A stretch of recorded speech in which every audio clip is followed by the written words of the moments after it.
Nice car for a boy like you. Where'd you steal it? Those words came first before the spotlight, before the boots on asphalt, before any of it. But we'll get there.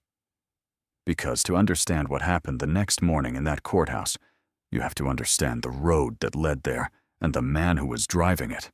The highway stretched south through Georgia like a sentence that refused to end pine trees, pressing in close on both sides, the kind of darkness that swallowed headlights whole and gave nothing back.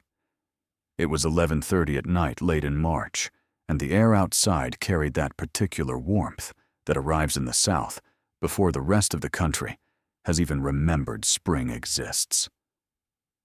Elias Drummond had been behind the wheel for 7 hours. He was 54 years old, and he looked it in the best possible way. The kind of man whose face had collected its years with some dignity.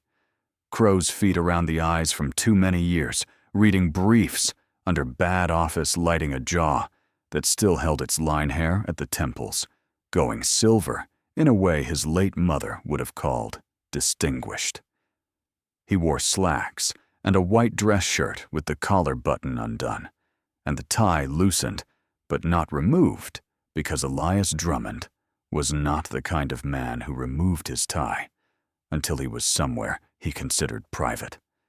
And I-19 through Telfair County at midnight did not qualify.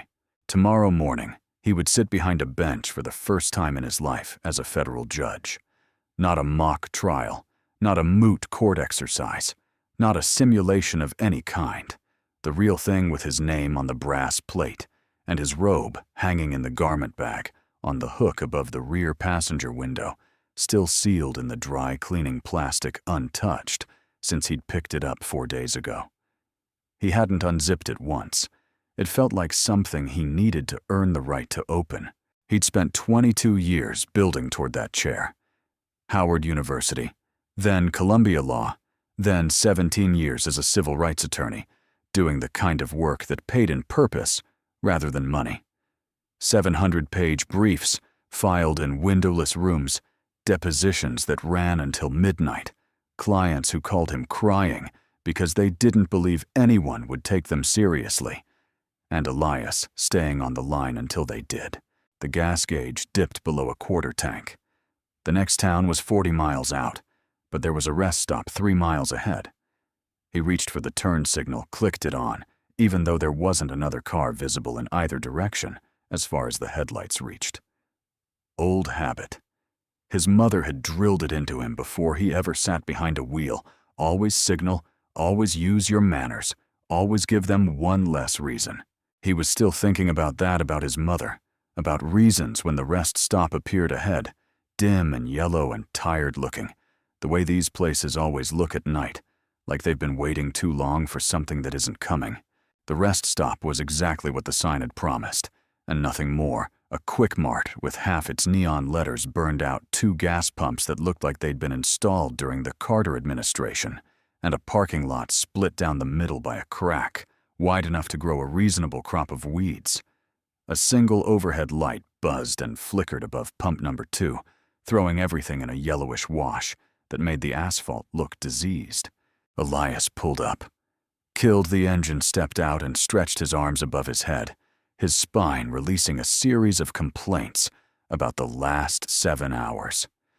The air hit him thick and warm, heavy with pine sap and old gasoline, and the distant sound of something a bullfrog may be calling out from beyond the tree line and getting no answer. He swiped his card, started the pump, and walked toward the Quick Mart.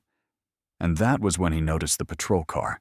It was tucked behind the dumpster at the far edge of the lot, parked in the one spot where the overhead light didn't quite reach. The cabin was dark, but a laptop screen glowed from inside, throwing blue light up onto 2 faces from below. And Elias noticed it the way every black man in America learns to notice things like that. Not with alarm exactly, but with a kind of careful geometry, a quick, unconscious calculation of angles and distances and sight lines, knowing exactly where you are in relation to the uniform without ever looking directly at it. You learn this by the time you're 12. It becomes as natural as breathing, and just as necessary. He went inside, poured a large black coffee from the dispenser, by the door, grabbed a small bag of peanuts from the rack, near the register, set them on the counter. The clerk was a teenager, with headphones looped around his neck, who barely glanced up. Elias paid in cash and left the change. Back outside, he replaced the nozzle, twisted the gas cap closed, and reached for the door handle of his sedan. Behind the dumpster, 2 figures sat watching. Sergeant Roy Harlan was built like a fire hydrant, short, wide, solid, with a mop of hair gone yellowish-white, and eyes that had never once relaxed, not even in photographs, not even ordering breakfast. 16 years on the force had given him a particular quality of stillness, the stillness of a man who had given commands for so long that he'd forgotten how to suggest. Beside him sat Officer Travis Wynn, 22 years old, 5 months out of the academy. His movements, a little too quick, a little too eager. The posture of a young man who needed someone to tell him where to stand, so he'd know he was standing correctly.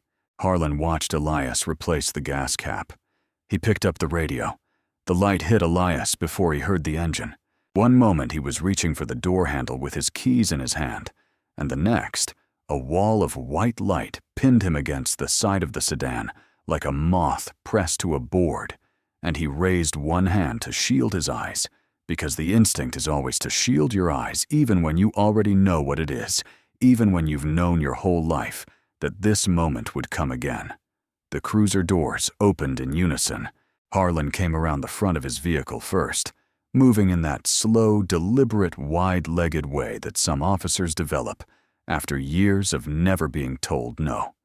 His right hand, resting on the holster, not gripping it, just resting there, the way a man rests his hand on a fence he owns.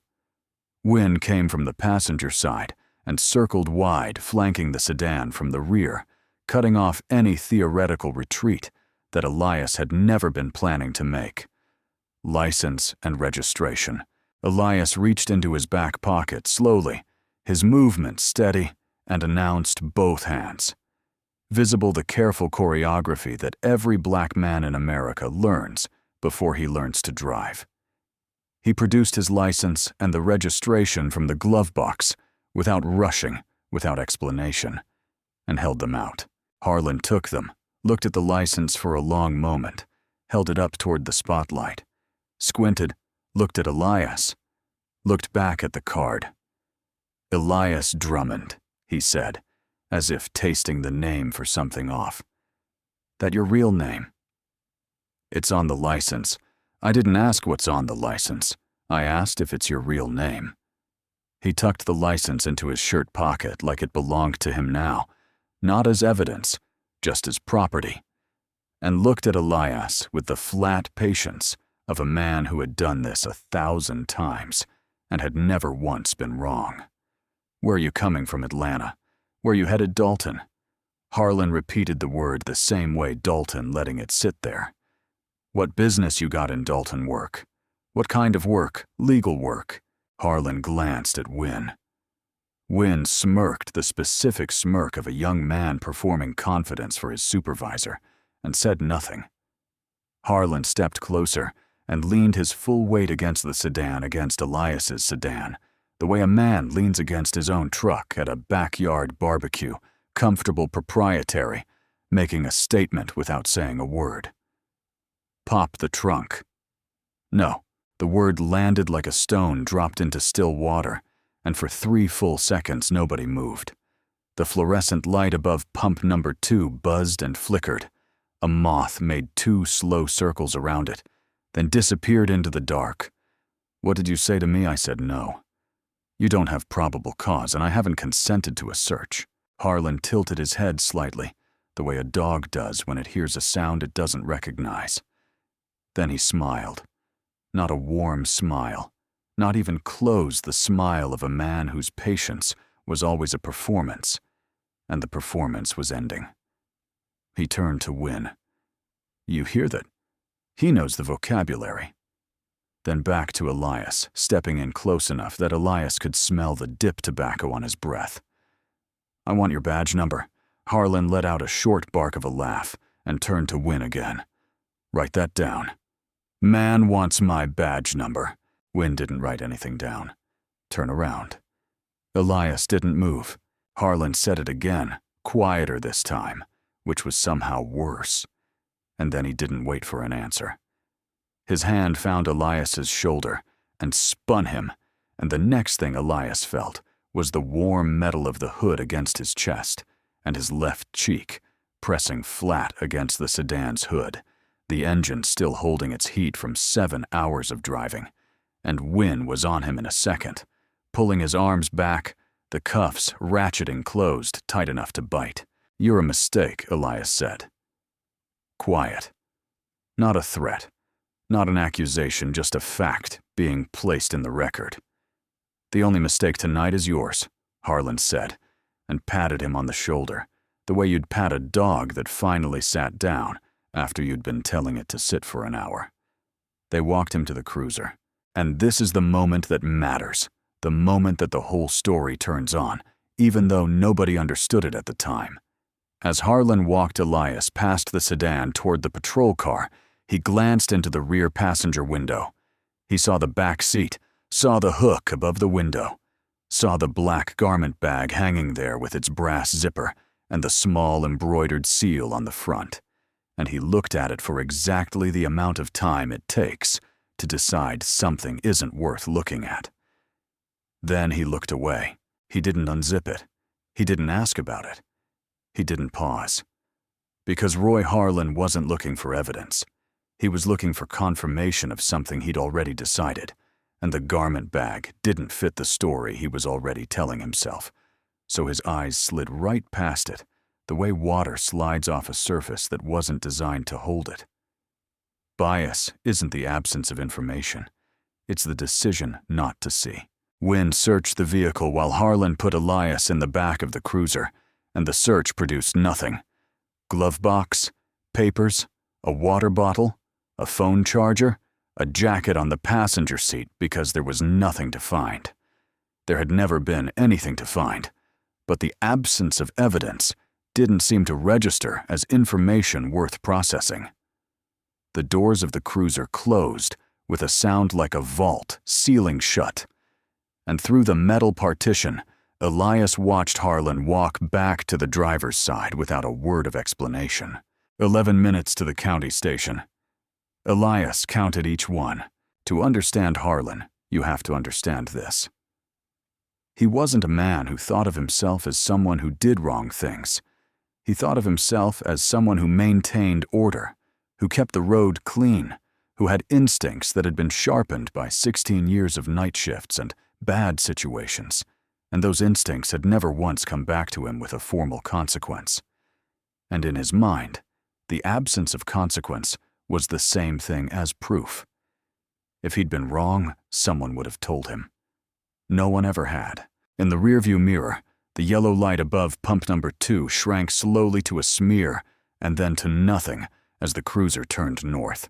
The county station was a flat brick building at the edge of town that looked like it had been built in 1971 and had been quietly surrendering ever since the kind of place where the vending machine in the break room is always broken, and nobody calls to get it fixed because everyone has accepted it as a fact of the building, like the low ceiling and the bad fluorescent lights.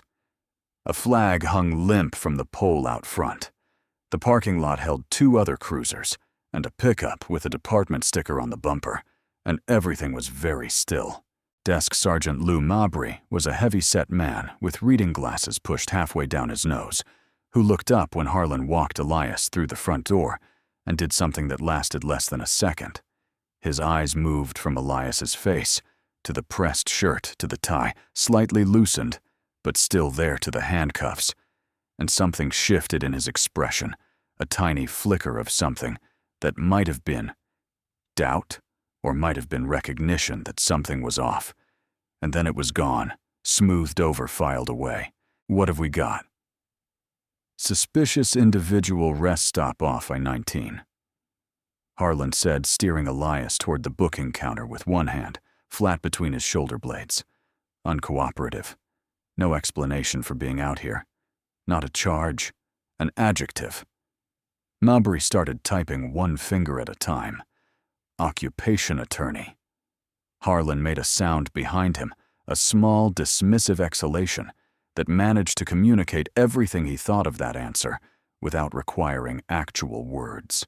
They fingerprinted him, each finger rolled carefully across the ink pad and pressed to the card with a bored efficiency that said this had been done 10,000 times, and the person doing it had stopped thinking about it around time number 200. The ink came away black and dense on Elias's fingertips, and he looked at it for a moment. These hands that had signed a federal oath 9 days ago, that had shaken the hand of a senator at his swearing-in ceremony, now being pressed into a booking card in a county station off a Georgia highway. He noticed the height chart behind him marked him at 6'1". The form was filled in as 6 feet even. It was a small thing, a meaningless thing in the larger picture. But Elias noticed it because he was noticing everything, now storing it all the way he had stored evidence for 2 decades, clean ordered, deliberate. They took his belongings, wallet, keys, phone, a black Mont Blanc pen that had been a gift from the mentor who'd sat with him through the bar exam, and handed it to him afterward without a word, because the man understood that some gifts don't require explanation. The officer handling the intake bag picked the pen up, turned it over, once, set it down without comment. Belt shoes. The concrete floor was cold through his socks. The holding cell was 8 feet by 10, with a concrete bench running along one wall, a steel toilet with no seat, and a single bulb behind a wire cage on the ceiling that produced a buzzing sound at a frequency specifically calibrated to prevent sleep without being loud enough to complain about. The walls were painted the color of old teeth, a yellow that had once probably been white and had simply stopped fighting at some point in the mid-1980s. Elias sat on the bench.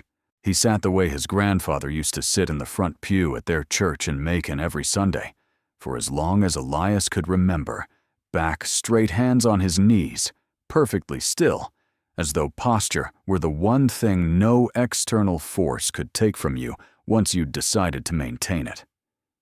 His grandfather had been a custodian at the Bibb County Courthouse for 39 years, and he had mopped the floors of that building through 4 different administrations, through integration, through everything that happened in Georgia between 1961 and 2000, and he had walked out of that building every single day with his back straight and his chin level, and he used to say, "The building doesn't care who sweeps the floor or who holds the gavel. Only people care about that, and people get things wrong." Elias sat and did not sleep, and did not cry, and did not allow himself to be angry, because anger was a luxury that required energy he was going to need for something else. And so instead, he worked. He went through it the way he had gone through 10,000 case files over 22 years, methodically, precisely, without sentiment. Fourth Amendment. Unreasonable search and seizure.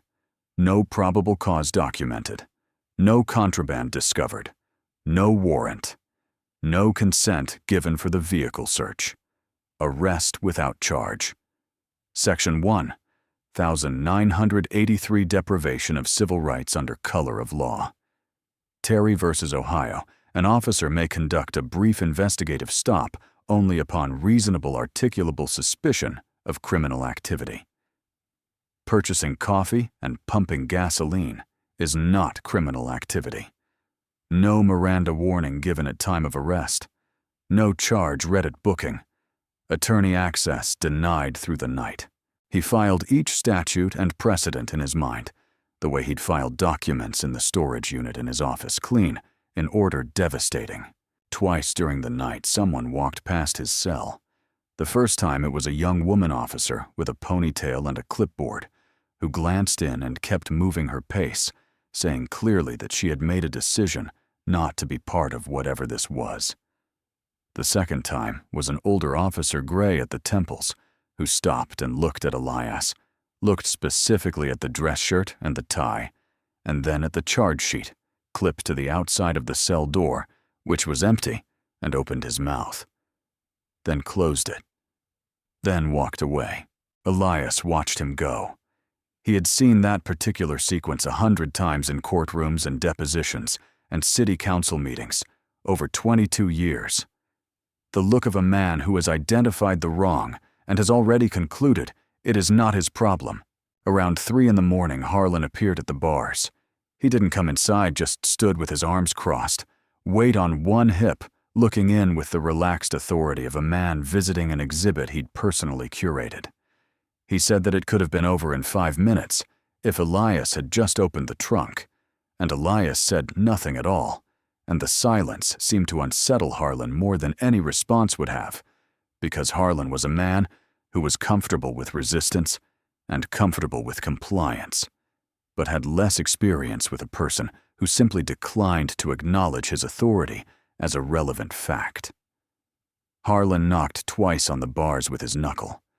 Then he walked away. Each bootfall slow and heavy and deliberate, the footsteps of a man reminding the hallway and everything in it that he owned both. Elias listened until the sound was gone. Then he closed his eyes. Not to sleep, to see more clearly. Somewhere after 3 in the morning, in the particular silence of a building where everyone with anywhere else to be has gone there, Elias Drummond sat on a concrete bench and thought about the garment bag hanging on the hook above the rear passenger window of his car. It was out there right now, parked in the impound lot behind this building 30 yards away. At most, the bag hanging exactly where he'd placed it when he left Atlanta, its brass zipper closed the embroidered seal of the United States District Court for the Northern District of Georgia, just barely visible in the fabric, and Harlan had stood at that window. Harlan had opened the car door, reached across the seat, and his eyes had swept the interior with the practiced efficiency of a man who had done this hundreds of times, and he had not looked up.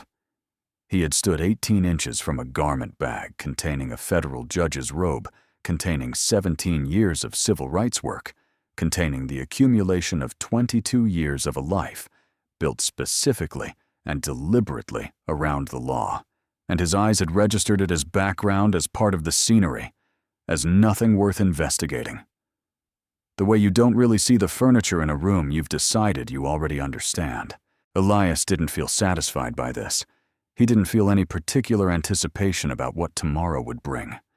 What he felt sitting in that buzzing yellow silence was something more like a cold, clear recognition of how the thing worked, how the same machinery that had put him on the concrete bench could, with the right arrangement of facts, put Roy Harlan on one instead. Not because anyone was going to rescue Elias Drummond. He had never needed rescuing. But because the law was the law, and the law was the thing Elias had spent his entire adult life learning to use with precision, and tomorrow morning he was going to walk into a courtroom and he was going to use it. Outside, beyond the brick walls and the empty lot and the silent road, the Georgia sky was beginning to shift from black to the thin gray of early morning, a line at the horizon, as faint and certain as a pencil mark. The shift changed at 6:45. Sergeant Phil Cruz arrived with a styrofoam cup of coffee and the expression of a man who has discovered he is going to spend his morning cleaning up someone else's problem, and has accepted this with a particular kind of tired professionalism. He pulled up the overnight log and read it, and it took him less than 2 minutes to find the issue. He read it again to be sure. Then he took off his glasses and pressed 2 fingers against the bridge of his nose in the universal gesture of a person who knows exactly what this is and doesn't want to be the one dealing with it. No charge, no probable cause documented. Suspicious individual was not a charge. It was an adjective. He walked down the hallway and opened the cell door. Elias looked up from the bench, back straight, hands on his knees, exactly as he'd been sitting for 7 hours. He had not lain down. The crease in his slacks was still there. Cruz said his name, said he'd reviewed the intake, paused. The word inconvenience was clearly in the room with them, and both men could feel how inadequate it was. "You're free to go." "I apologize." The paperwork took 12 minutes. They returned the wallet, the keys, the phone, the Mont Blanc pen. Elias signed the release form with steady hands, the ink stains from the booking still faint along his fingertips. He walked to his car, found the glove box hanging open papers scattered across the passenger seat. The garment bag hung untouched on its hook. He sat in the driver's seat for a long moment with his hands on the wheel and looked at his reflection in the rearview mirror, the scrape along his left cheek, the bruise along his jaw already going purple, the tie still loosely knotted at his throat. He looked long enough to see all of it. Then he straightened. The tie started the engine and pulled out of the lot. 41 minutes. He stopped at a larger gas station on the highway north, well lit, busy even in the early morning, the kind of place with a clean restroom and paper towels that didn't disintegrate the moment they got wet. He stood at the sink and ran cold water over the cut on his cheek, the water running faintly pink for a moment, before clearing, and he dried it carefully with paper towel, avoiding the edges of the wound. Then he looked at himself in the fluorescent-lit mirror above the sink. The scrape ran from his cheekbone toward his ear. The bruise was purple now, unmistakable. And he stood there in a gas station bathroom, off I-19 in his dress shirt and loosened tie, and looked at his own face for a long, still moment, not with self-pity, not with anger, because those were both emotions that would cost him something he needed for later, but simply to see it, to understand it, to decide what to do with it. He decided not to hide it. He didn't adjust his collar upward. He didn't reach for anything. He left the wound where it was visible because hiding it would have meant explaining it, and explaining it would have meant turning it into something he had to manage, and he had no interest in managing it. He was going to let it be exactly what it was. He changed into a clean white shirt in the car, knotted his tie with the precision of 22 years of courthouse appearances, shrugged into his jacket. Then he reached into the back seat, took hold of the garment bag, and placed it across his lap. He unzipped it for the first time since picking it up. The robe was black and pressed and perfect. He zipped the bag closed, hung it back on the hook, and pulled back onto the highway. The Whitmore County Federal Courthouse appeared at the end of an oak-lined street in downtown Dalton, 3 stories of limestone and glass columns. Along the front, the American flag moving in the early morning breeze. He parked in the reserved lot behind the building. Space number 1, a small placard bolted to the brick wall, reserved Judge E. Drummond. The screws were still bright silver. Donna Price was 57 years old, 5'2", with her hair pulled back in a bun so precisely constructed it could have survived a tropical storm. And she was standing outside Elias's chambers when he came around the corner, holding a file folder and a day planner, because Donna Price did not go anywhere without a file folder and a day planner. And she had been doing this job first for Judge Harrington, then for Judge Westcott, then for Judge Babineau, for 21 years. And in 21 years, she had seen most of what there was to see. She looked at the wound on Elias's face, and her eyes went wide, and then narrow the whole sequence, happening in less than a second. What happened long night? That is not an answer. It's the one I have right now. He opened the door to his chambers. The office was large and still half unpacked, moving boxes stacked along one wall, the desk mahogany and old and solid, inherited from the previous judge, a brass nameplate centered precisely on the front edge, Honorable Elias Drummond, United States District Judge. Donna opened the docket file and walked him through the morning, 2 motions, a scheduling conference, an evidentiary hearing. The hearing which case? Reeves versus Sheridan County Sheriff's Department. Elias's hand paused mid-reach for his coffee. Less than a second. Donna caught it anyway, because 21 years of watching federal judges had made her fluent in every micro-expression a human face was capable of producing. She read from the summary. Calvin Reeves, 38, a middle school teacher from Warner Robins, alleging a pattern of racially motivated traffic stops by the Sheridan County Sheriff's Department. 16 documented incidents over 11 months, all black motorists, all on rural highways late at night. 13 of 16 stops had produced no charges. Elias opened the file, read the summary paragraph, read it again. Judge Ross, do you need to recuse? The question was careful, precise, legally correct, and exactly the right question to ask. He set the file on the desk and placed both hands flat on the mahogany surface and looked at the wood grain for a moment. No, I don't. Donna held his gaze for 3 full seconds. Then she nodded once crisply and moved on. Defense witness list for the afternoon session. She read the names, 4 officers, 2 supervisors. Then Sergeant Roy Harlan, Officer Travis Wynn. She said the names the way you read off a grocery list routine, unremarkable because she had no reason to know them. No reason at all. Elias stood and walked to the window. The street below was ordinary, in every way people heading to work, a coffee shop unlocking its doors, a perfectly normal Tuesday morning for everyone in the world, except him. He took the robe out of the garment bag, slowly, the way you handle something that has been a long time coming, feeling the weight of the fabric in both hands. Heavy. Cool black, in a way that didn't seem to reflect light so much as absorb it. He shrugged it on and settled it across his shoulders and adjusted the collar, and the bruise along his jaw sat above the neckline where anyone looking would be able to see it clearly. And he left it there, and he did not reach for the collar again. Donna appeared in the doorway. She looked at him for a moment. The robe, the nameplate on the desk behind him, the wound on his face. "Good morning, Your Honor," she said.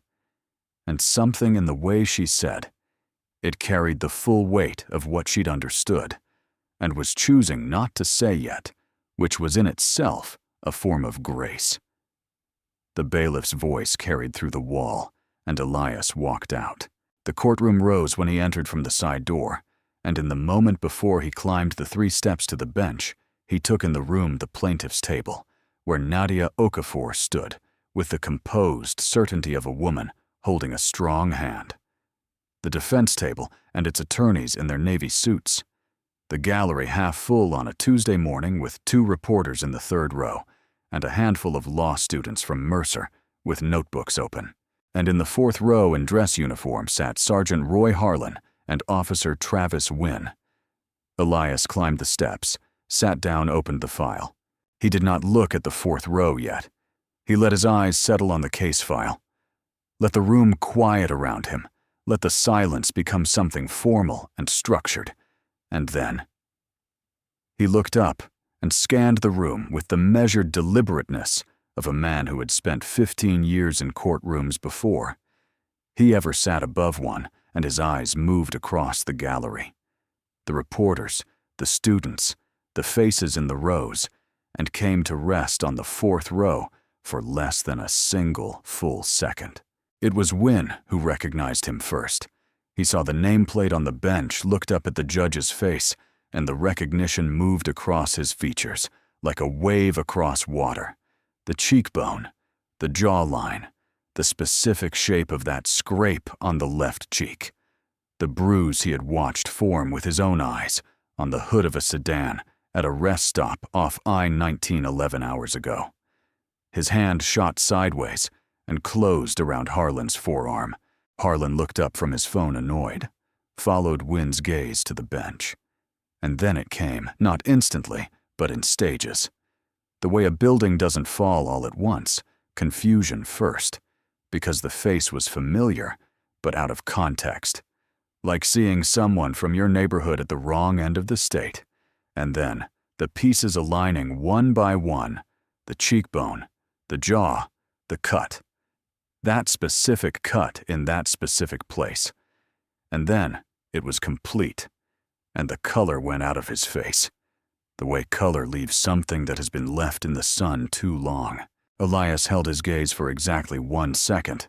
No longer the way you hold a door, open just long enough for someone to walk through it.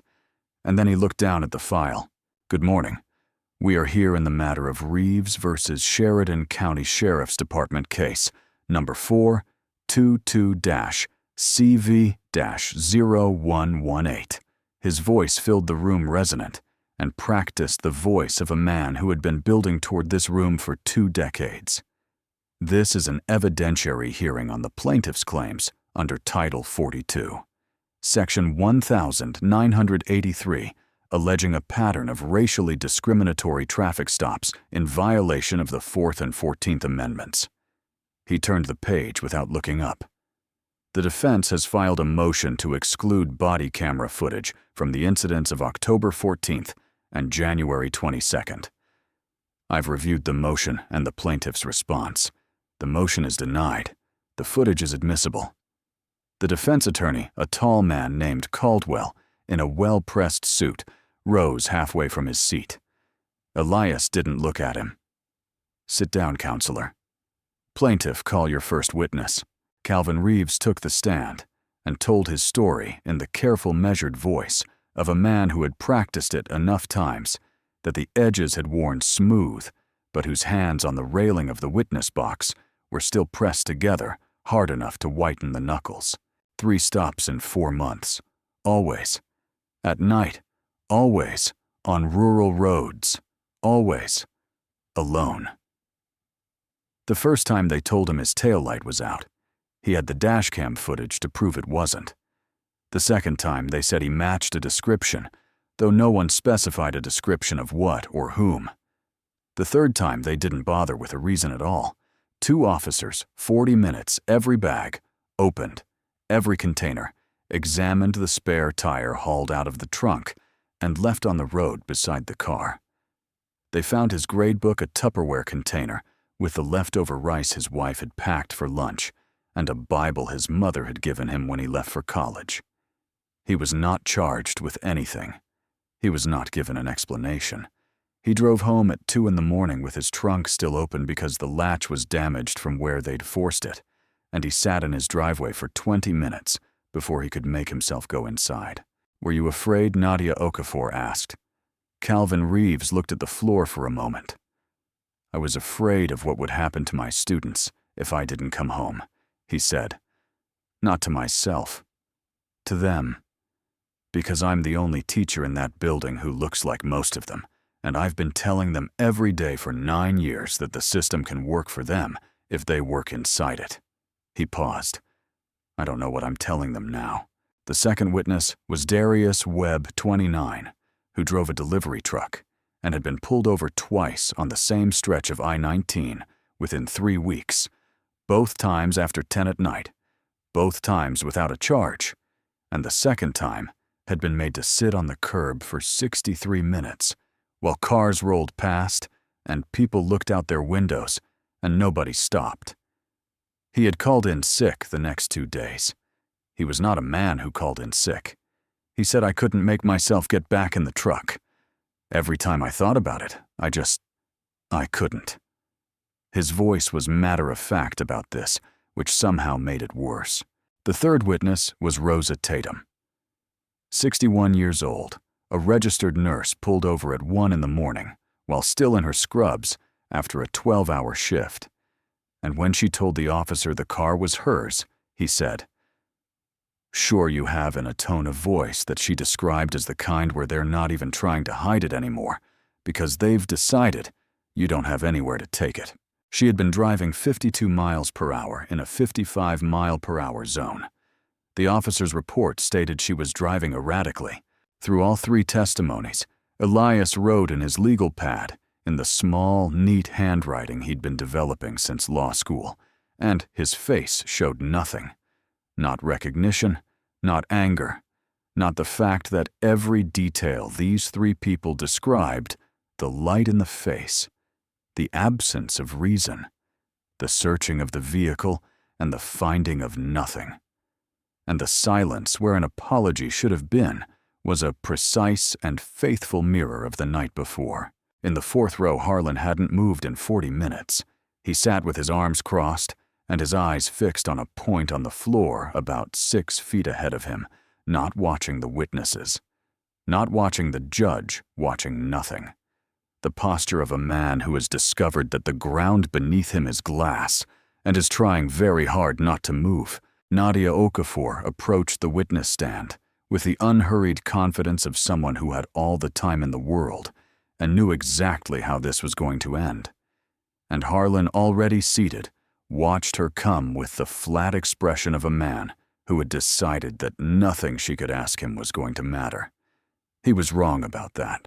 The direct examination from Caldwell had been clean and well-rehearsed, 16 years of service professional conduct, race-neutral procedures, annual constitutional training, all the right words, in all the right order. Harlan delivered it with the ease of someone who had given this testimony, or something very much like it more than once. Then Okafor stepped up. She didn't attack. She built layer by layer, the way a skilled attorney builds each question, setting the foundation for the next one, each answer becoming the corner of a room that was slowly getting smaller. Sergeant Harlan, over the past 12 months, how many traffic stops has your department conducted on I-19 between the hours of 10 p.m. and 2 a.m.? Harlan didn't have the number. Okafor did 127. Of those, 91 had involved black motorists. That was 72% of all stops on that road at those hours. The county population was 21% black. Can you explain that disparity for us, Sergeant? There are a lot of factors: time of day traffic, patterns, the nature of the road. Okafor repeated the words back to him the same way Harlan had repeated Dalton the night before, slowly giving each one space to sit with itself. Traffic patterns. She let it stand there. Let me show you something. She placed the incident report from Calvin Reeves's third stop on the overhead projector. Harlan's signature was on the bottom, authorizing the report. The stated reason for the stop was erratic driving. She played 12 seconds of dashcam footage Calvin Reeves's car moving in a perfectly straight line at 34 miles per hour in a 35 zone. The courtroom watched it in complete silence. Does that look erratic to you, Sergeant? I wasn't the officer on that stop. No, but you signed the report. That is your signature at the bottom. Isn't that right? He said nothing for a moment that stretched longer than it needed to. Yes. And then she set the next question down in the room the way you set down something heavy. Sergeant Harlan, are you aware of any traffic stops conducted by officers under your command or by yourself last night between 11 p.m. and 2 a.m. on I-19 near the county line? The courtroom didn't react because the courtroom didn't know what it was hearing. The reporters kept writing. The law students kept their eyes on their notebooks. Calvin Reeves looked at the witness stand with the focused attention of a man trying to understand something. But Harlan knew, and Wynne knew, and Elias Drummond, sitting behind the nameplate with the bruise on his jaw and the pen in his hand, knew. Harlan's eyes went to the bench just for a half second, and Elias was writing something in his legal pad and did not look up. No stops that warranted reporting, Harlan said. Okafor didn't pursue it. She simply allowed the answer to exist in the room, to sit there with everyone in it. And then she looked at her notes and said, "One final question. Sergeant, in 16 years of service with this department, have you ever detained or arrested an individual without documented probable cause?" The question landed in the room like something dropped from a height. Harlan looked at the bench. Elias looked back at him, not with anger, not with triumph, but with a clarity so clean and complete that it was like looking into a light source. And Harlan held that gaze for 2 full seconds, and then he said, "No, ma'am." The lie was quiet, and it was complete, and it filled the courtroom the way smoke fills a room, not loudly, but thoroughly, reaching every corner, changing the quality of the air for everyone breathing it. Okafor returned to her seat without another word. The room was quiet in a specific way after Okafor sat down. Not the emptiness of nothing happening, but the dense, pressurized quiet of something having just happened that most people couldn't fully name, but could feel in the back of their throats. The reporters were writing. One of the law students had stopped writing entirely and was just watching the bench. Elias wrote one line in his legal pad. His face remained exactly as it had been all morning, measured, attentive, giving nothing away, but his hand moved across the page with a precision and a speed that spoke for itself. The afternoon session proceeded. Okafor played body camera footage from 2 more stops, different officers, same roads, same hours, same absence of stated reason, the same patient and methodical searching of vehicles that turned up nothing, the same drive away with no explanation given and no apology offered. In one clip, caught on a camera, the officer in question had apparently forgotten, was running a voice, said, "Nice car for this neighborhood." The sound was small in the courtroom speakers, tinny and distant, but the murmur that moved through the gallery at the sound of it was immediate. Wynn took the stand after Harlan and answered every question Okafor put to him, with either "yes, ma'am" or "no, ma'am," or "I was following Sergeant Harlan's direction on that," and his leg bounced through the entire 8 minutes of his testimony, the bench in the witness box vibrating faintly with it, and his voice never climbed above a careful, controlled half volume that sounded like a man who was aware of being recorded and was trying very hard to give nobody anything to use. But there was a moment, just one, and it lasted only a second, when Wynn stepped down from the witness stand and moved toward his seat. And he looked at the bench at Elias, and the look lasted longer than it needed, to longer than a look between strangers should last, and in it there was something that Wynn didn't have language for, but that was visible in his face, as plainly as anything I knew. Last night out there on that highway, I already knew, and I didn't do anything about it. Harlan didn't look at Wynn when Wynn passed him to sit down. The afternoon recess passed in murmurs. 2 city council members who'd taken seats in the back row during the lunch break were speaking to each other in low voices, without looking at each other, the way people speak when they're pretending not to be having the conversation they're having.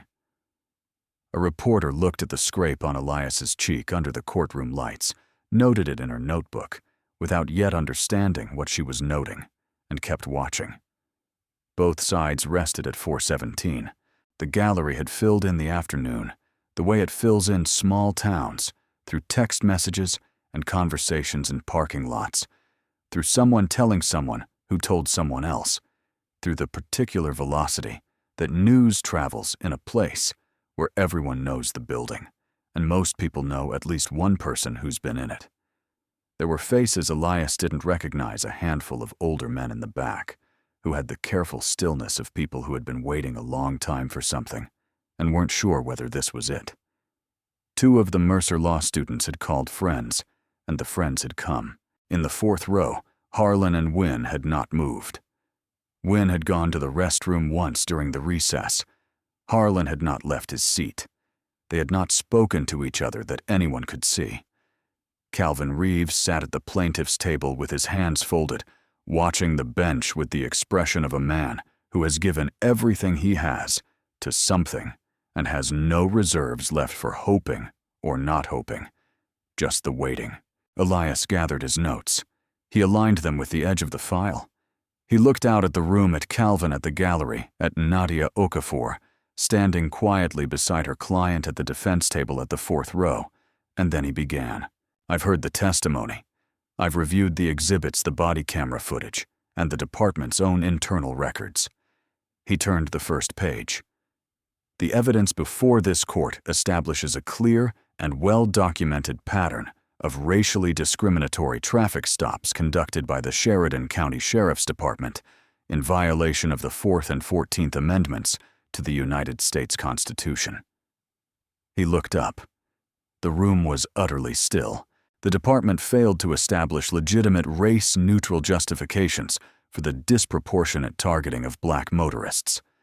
The plaintiff's testimony was credible, internally consistent, and corroborated by the department's own data, which shows that 72% of late-night stops on this stretch of highway involved black drivers in a county where black residents make up 21% of the population.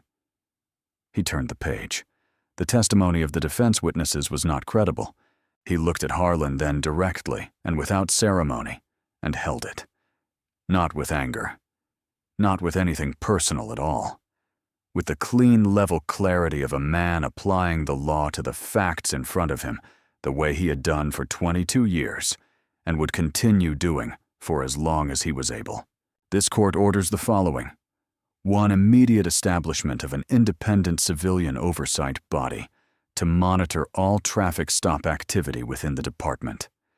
2. Mandatory retraining of all officers on Fourth Amendment requirements to be completed within 90 days. 3 body cameras are to remain active for the duration of every traffic stop, with footage preserved for a minimum of 2 years. 4. Compensatory damages to each plaintiff, amounts to be determined in a subsequent proceeding. He closed the file. Court is adjourned. The gavel came down once. The sound of it went through the limestone walls and the high ceiling and the polished wood of the gallery benches, a single clean note. And then the room began to breathe again. Calvin Reeves sat still for a moment after the gavel fell, the way a man sits when something he has been carrying for a long time is suddenly not gone exactly, but acknowledged, recognized, given its proper weight by the proper authority. Nadia Okafor placed her hand on his shoulder and said nothing, because nothing was what the moment needed. And then Calvin pressed both hands flat on the table and pushed himself up to standing. And he looked at those hands, the same hands that had filled out complaint forms and made phone calls that went nowhere, and written emails that received form responses. And he exhaled slowly. There were no cheers. You don't cheer in a federal courtroom.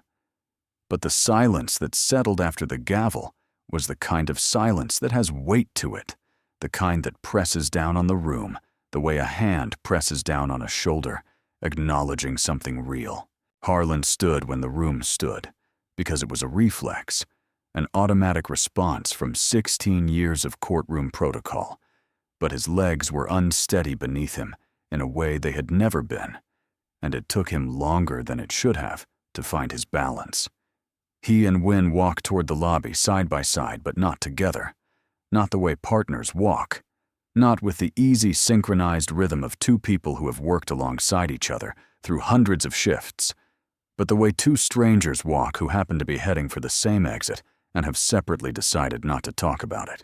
In the lobby, a reporter moved toward Harlan with a recorder. He pushed past her without looking at her. Wynn said no comment to the general air around him and followed his eyes on the floor, his hands tucked into his uniform pockets. They went out the glass doors. They reached the parking lot and separated, each going to his own vehicle, and Harlan got in his and sat there, engine off, hands in his lap, looking straight through the windshield at the brick wall of the parking structure in front of him for 20 minutes. A woman walking to her car glanced at him and looked away. He was just a man in a vehicle sitting still. He could have been resting. He could have been thinking. From outside, there was no way to know. Elias returned to his chambers and took the robe off, folding it with care and laying it back in the garment bag. The same bag. The same hook it had hung on in his car all night, while 2 officers stood beside it and never once looked up. He set the bag across the chair beside his desk and stood for a moment in his shirt sleeves in the quiet of a room that still smelled like moving boxes and new furniture. Donna appeared in the doorway. She had been in the gallery for the entire hearing, every minute of it, and she had watched the testimony and the footage and the ruling, and more than any of those things, she had watched the scrape on the judge's face under the courtroom lights and noted the names on the afternoon witness list and held everything she knew up against everything she could see. And the picture had become clear to her sometime around the second witness. Though she was a woman who understood the value of certainty and had waited until the end to be sure, she said nothing about any of it. She crossed the room, set a cup of fresh coffee on the desk beside him, and straightened up. "Good first day," she said. And then she walked out and pulled the door closed quietly behind her. The way you close a door when you understand that someone on the other side of it needs a moment alone with something important. Elias looked at the coffee. Then slowly, he almost smiled. 3 weeks after the ruling, Sheridan County placed Sergeant Roy Harlan on administrative leave. The internal affairs investigation that followed expanded well beyond the Reeves case, and before it was finished, 7 additional complaints had surfaced, all black motorists, all on the same rural stretch of I-19, all between 10 at night and 2 in the morning, all with the same signature absence of explanation. 2 other officers were suspended. Travis Wynn resigned on a Tuesday morning, left his badge on the front desk, and was gone by noon. No statement, no forwarding address. Someone at the station said he'd moved away. Someone else said he'd just stopped answering calls. The ruling in Reeves versus Sheridan County was cited in 3 civil rights cases across Georgia within 6 months, and a professor at Emory Law added it to her fall semester syllabus. A reporter for the Atlanta Journal-Constitution wrote a profile with the headline, "The Judge Who Didn't Need to Say a Word." But Elias declined the interview, and the piece ran without him. The scar on his left cheekbone faded through the summer until it was barely visible, the kind of thing you'd only notice if you already knew where it was. Roy Harlan knew exactly where it was. The rest stop on I-19 closed 8 months later. The pumps were removed, the sign came down, and the cracked asphalt was left to the weeds and the Georgia heat. But the courthouse stayed open, as courthouses do, and every morning, Elias Drummond came in through the back door, walked the long hallway past the row of portraits, climbed the 3 steps to the bench, and opened the file. The bruise was long gone. The robe was the same. The work continued as it always had, and as it always must. Officer Dale Fitch was 26 years old and had been on the job for 8 months, and he had come to the gallery that morning to support his department. That was how he'd thought of it when he drove to the courthouse, as support, as showing up, as being there for the people he worked with. He had stayed for the whole thing. He didn't leave at lunch. He sat in the 3rd row and listened to Calvin Reeves describe the 3rd traffic stop, the one with the Bible in the trunk. And he listened to Darius Webb describe 63 minutes on a curb. And he listened to Rosa Tatum describe the officer's voice when he said, "Sure you have." And he wrote in his notebook, with the automatic habit of someone trained to document. And then, somewhere around the 2nd witness, he stopped writing because the notebook felt inadequate. Because what was being described in that courtroom was not the kind of thing that reduced to bullet points. He thought about a stop he had been part of 3 weeks ago. Harlan's stop, not his, but he had been there standing off to the right, while Harlan ran the driver's plates and asked the driver to step out of the vehicle for reasons that Fitch had not been able to articulate to himself even at the time. He had stood there and done nothing.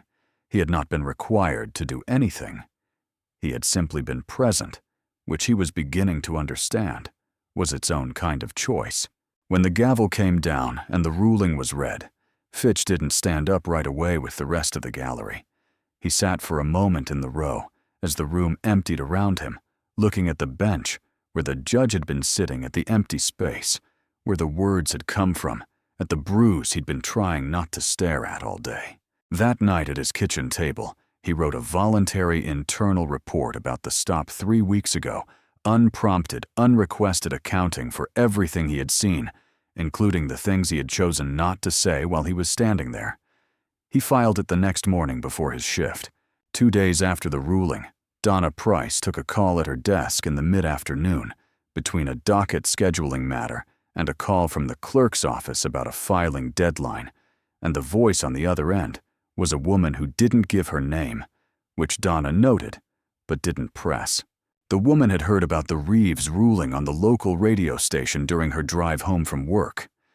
She said she had filed a complaint against Sergeant Roy Harlan in the fall of 2020.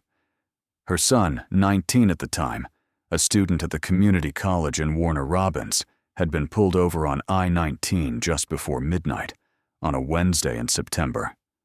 Harlan had made him stand on the shoulder of the road for 45 minutes while 2 officers searched the car. Nothing was found. No charge was filed. Her son had not driven that road at night since. She said the complaint had been closed in 3 weeks. Insufficient evidence. "I don't want anything from it," the woman said. I want someone to know it happened. I want it to be somewhere in writing, that it happened to him, that it was real, that I didn't make it up. Because they made us feel like we'd made it up. Donna wrote the number down and set the pen aside and looked at the number on the notepad for a long moment.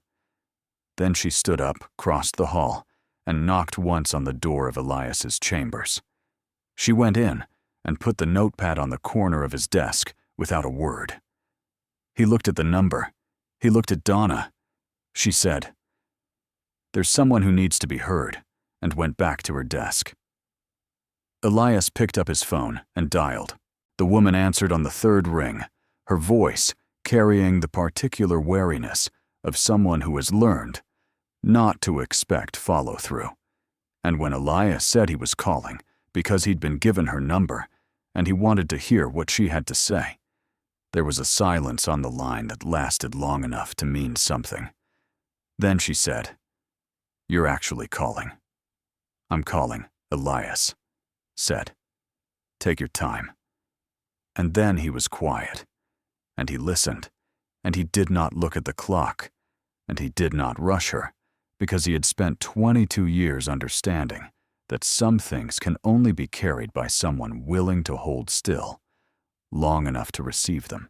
He drove home on I-19 that evening, the same highway, the same direction, the same dark tree line pressing in from both sides, and the same Georgia sky overhead. But the road felt different, the way a room feels different, after something significant has happened. And it not changed exactly, but weighted differently, the air holding more than it used to. He passed the exit for the rest stop. The sign went by and the headlights, faded green lettering, the arrow pointing right, and he did not slow down, did not turn his head more than a few degrees, did not stop. But in the rearview mirror, he watched the sign diminish and the distant glow of that sickly yellow light above the pump shrink to a smear and then to nothing, and he held it in the mirror until it was gone. The next morning he came in early. The hallway was quiet, the overhead lights still warming up, and Elias stood alone in front of the row of portraits along the wall, 127 years of federal judges in this district, every one of them looking out from their frames with the formal gravity that judicial portraiture requires, and at the end of the row, the empty frame waiting. The photographer from the court administrator's office had called the week before to schedule a sitting, and Elias had said he wasn't ready yet, that he'd let them know. He stood in front of the empty frame for a long time, not looking at the emptiness, looking at what stood before it. 127 years of men who had walked past this wall and never once found anything remarkable about it, who had never had reason to. Donna came around the corner with her folder and her planner, and she saw him standing there, and she didn't say anything about the portraits or the empty frame or any of it. "Ready?" she asked, which was not really a question about the portraits. He turned away from the wall. "Ready," he said. In his chambers, he took the robe from the garment bag and put it on, adjusted the collar, left the fading scar on his cheek where it was. Donna held the door. He walked through it down the hallway into the courtroom, up the 3 steps to the bench. The room rose. He sat down, opened the file, and began. "If this story stayed with you, share it with someone who needs to hear it. And if you're new here, subscribe to our channel There are more stories like this one waiting for you.